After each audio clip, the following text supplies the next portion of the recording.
বাড়িতে কম বেশি দই সবাই বানায়, কিন্তু যেহেতু আমার ফার্স্ট টাইম তাই আমি তোমাদের সাথে শেয়ার করলাম। প্রথমে আমি 500 মতো দুধ নিয়েছি, নিয়ে সেটাকে জাল দিয়ে একটু ঘন করে নিয়েছি। এবার দুধটাকে ঈষদুষ্ণ করে তার মধ্যে বাজার থেকে কেনা টক দই, সেই টক দইটাকে ভালো করে ফেটিয়ে তো সেই দুধটার মধ্যে ঢেলে দিলাম।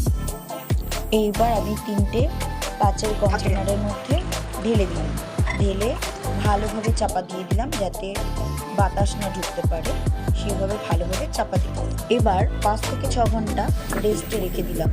তো দেখো কি সুন্দর একটা হয়েছে।